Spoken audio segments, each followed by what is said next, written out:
ದೇಶದ ಅತ್ಯಂತ ಕಠಿಣ ಕಾನೂನು ಎನ್ನಲಾಗಿರುವ ಯುಎಪಿಎ ಅಡಿಯಲ್ಲಿ ಜೈಲು ಪಾಲಾದವರಿಗೆ ಇನ್ಮುಂದೆ ಸುಲಭವಾಗಿ ಜಾಮೀನು ಸಿಗುತ್ತಾ?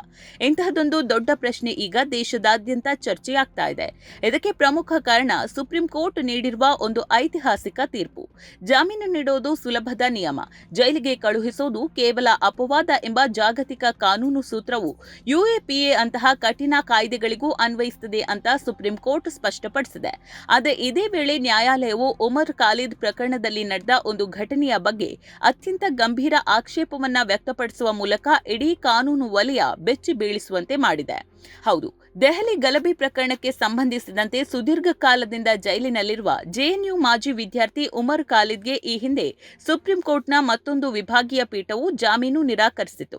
ಆದರೆ ಸೋಮವಾರ ವಿಚಾರಣೆ ನಡೆಸಿದ ನ್ಯಾಯಮೂರ್ತಿ ಬಿವಿ ನಾಗರತ್ನ ಮತ್ತು ನ್ಯಾಯಮೂರ್ತಿ ಉಜ್ಜಲ್ ಭುಯಾನ್ ಅವರನ್ನ ಒಳಗೊಂಡ ಪೀಠವು ಉಮರ್ ಖಾಲಿದ್ಗೆ ಜಾಮೀನು ನಿರಾಕರಿಸಿದ ಆ ಹಳೆಯ ತೀರ್ಪಿನ ವಿರುದ್ಧ ತೀವ್ರ ಅಸಮಾಧಾನ ಮತ್ತು ಗಂಭೀರ ಆಕ್ಷೇಪವನ್ನ ಹೊರಹಾಕಿದೆ. ಯುಎಪಿಎ ಪ್ರಕರಣಗಳಲ್ಲಿ ತನಿಖೆ ಮತ್ತು ವಿಚಾರಣೆ ವಿಳಂಬವಾಗ್ತಾ ಇದ್ರು ಆರೋಪಿಗಳಿಗೆ ಜಾಮೀನು ನೀಡದೆ ಜೈಲಿನಲ್ಲಿ ಇಡ್ತಾ ಇರೋದು ಎಷ್ಟು ಸರಿ ಅಂತ ಪೀಠವು ನೇರವಾಗಿ ಪ್ರಶ್ನಿಸಿದೆ. ಹಾಗಾದ್ರೆ ಇದ್ದಕ್ಕಿದ್ದಂತೆ ಉಮರ್ ಖಾಲಿದ್ ಅವರ ಜಾಮೀನು ವಿಷಯ ಪ್ರಸ್ತಾಪವಾಗಿದ್ದು ಯಾಕೆ ಅಂತ ಅನ್ಕೊಂಡಿದ್ದೀರಾ? ಅದಕ್ಕೆ ಕಾರಣ ನಾರ್ಕೋ ಟೆರರಿಸಂ ಆರೋಪದ ಮೇಲೆ ಯುಎಪಿಎ ಅಡಿಯಲ್ಲಿ ಕಳೆದ 5 ವರ್ಷಗಳಿಗೂ ಹೆಚ್ಚು ಕಾಲ ವಿಚಾರಣೆ ಇಲ್ಲದೆ ಜೈಲಿನಲ್ಲಿದ್ದ ಸೈಯದ್ ಇಫ್ತಿಕಾರ್ ಅಂದ್ರಾಬಿ ಎಂಬವರ ಪ್ರಕರಣ.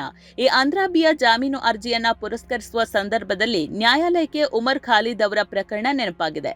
ಕೇವಲ ಆರೋಪದ ಆಧಾರದ ಮೇಲೆ ಒಬ್ಬ ವ್ಯಕ್ತಿಯನ್ನ ವರ್ಷಗಟ್ಟಲೆ ಜೈಲಿನಲ್ಲಿರೋದು ಸಂವಿಧಾನ ನೀಡಿದ ಸ್ವಾತಂತ್ರ್ಯದ ಉಲ್ಲಂಘನೆ ಅಂತ ನ್ಯಾಯಾಧೀಶರು ಅಭಿಪ್ರಾಯಪಟ್ಟಿದ್ದಾರೆ.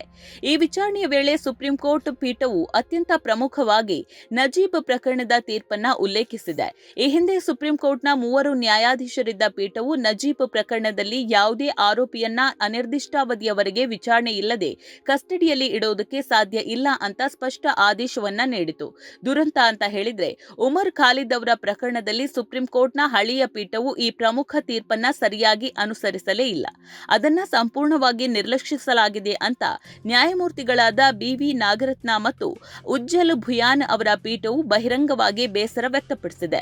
ಒಟ್ಟಾರೆಯಾಗಿ ಹೇಳೋದಾದ್ರೆ ಸುಪ್ರೀಂ ಕೋರ್ಟ್ನ ಈ ಹೊಸ ನಿಲುವು ಉಮರ್ ಖಾಲಿದ್ ಸೇರಿದಂತೆ ದೇಶದ ವಿವಿಧ ಜೈಲುಗಳಲ್ಲಿ ಯುಎಪಿಎ ಅಡಿಯಲ್ಲಿ ಬಂಧಿತರಾಗಿರುವ ಹಲವು ಹೋರಾಟಗಾರರು ಮತ್ತು ಆರೋಪಿಗಳಿಗೆ ಹೊಸ ಭರವಸೆಯನ್ನ ನೀಡಿದೆ. ದೇಶದ ಭದ್ರತೆಯ ಹೆಸರಿನಲ್ಲಿ ತನಿಖಾ ಸಂಸ್ಥೆಗಳು ವಿಚಾರಣೆಯನ್ನ ವಿಳಂಬ ಮಾಡುತ್ತಾ ನಾಗರಿಕ ಮೂಲಭೂತ ಹಕ್ಕುಗಳನ್ನ ಹತ್ತಿಕ್ಕಬಾರದು ಎಂಬ ಸಂದೇಶವನ್ನ ಈ ತೀರ್ಪು ನೀಡಿದೆ.